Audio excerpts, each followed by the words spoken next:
L'histoire que je vais vous raconter aujourd'hui est celle d'Écho et Narcisse. C'est une histoire issue de la mythologie grecque.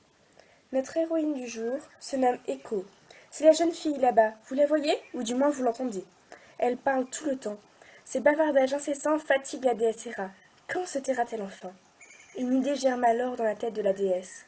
Une idée, certes cruelle pour cette pauvre mortelle qui n'a d'autre tort que celui de parler. Mais un jour, Écho dit quelque chose qui va signer son destin tragique. Un mensonge. Entre nous, ne lui répétez pas, hein. Mais Héra se met un petit peu en colère pour rien. Qui n'a jamais menti? Sans doute ses nerfs étaient déjà usés par les infidélités chroniques de son mari. Quoi qu'il en soit, la divinité descend sur terre et va voir Écho. Misérable mortel, rugit-elle.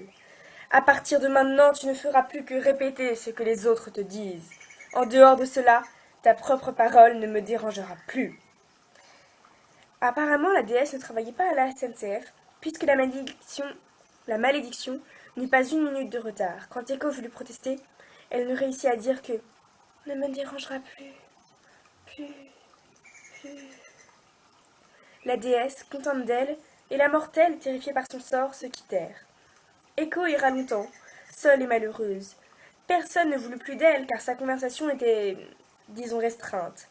Ceux qui ne l'aimaient pas parce qu'elle parlait trop, la haïssaient à présent qu'elle ne parlait pas. La jeune fille resta longtemps ainsi, jusqu'au jour où elle fit la rencontre de Narcisse. Narcisse était un jeune homme magnifique. Toutes les filles étaient amoureuses de lui, et les hommes aussi. Grand, blond, athlétique, je m'arrête ainsi de le décrire, sinon vous voudrez le rejoindre dans l'Antiquité. En le voyant, Écho en tomba folle amoureuse. Son cœur se souleva et elle sentit revenir en elle la joie perdue depuis longtemps. Elle aurait voulu crier et chanter son amour, mais la malédiction d'Héra l'en empêchait. À partir de ce jour, elle ne pensa plus qu'à Narcisse et se mit à le suivre partout. Attention, ce n'est pas une bonne méthode de drague, car un jour, Narcisse, fatigué par cette femme qui le suivait tout le temps, finit par lui demander de partir. « Va-t'en! Pourquoi me suis-tu? Crois-tu que je t'aime ?»« Je t'aime, répéta Écho. « Eh bien moi non. »« Non, gémit-elle. À cet instant, Écho se rendit compte de son malheur.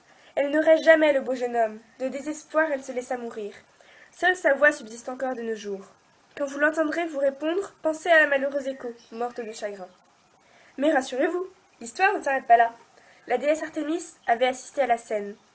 Compatisante au malheur d'Écho, elle décida de la venger. Elle amena Narcisse au bord d'un lac, aux eaux calmes. Ce que vit le jeune homme le pétrifia. Jamais il n'avait vu quelque chose de si beau. Un jeune homme au corps musclé mais au visage fin et aux traits délicats. Capable de charmer aussi bien les hommes que les femmes. Narcisse n'avait jamais vu quelque chose de si beau et il tomba immédiatement amoureux de son reflet. La cruelle Artémis voulait qu'il ressente lui aussi l'amour désespéré qu'il faisait subir aux autres. Quand Narcisse se pencha pour embrasser le reflet, la surface de l'eau se brouilla. Il resta jour et nuit près du lac, hypnotisé par sa propre beauté. Il parlait, implorant le reflet de le laisser s'embrasser, mais son reflet ne répondait pas. Alors il se laissa dépérir. La vie était si injuste. Tout le monde l'aimait, sauf celui qu'il convoitait. Peut-être la mort lui conviendrait-elle mieux. Ivre de douleur, dans une ultime tentative, il se jeta à l'eau pour rejoindre son reflet et se noya. On raconte que, sur le Styx, lorsqu'il était embarqué pour le royaume des morts, il se mira une dernière fois dans l'eau du fleuve des enfers.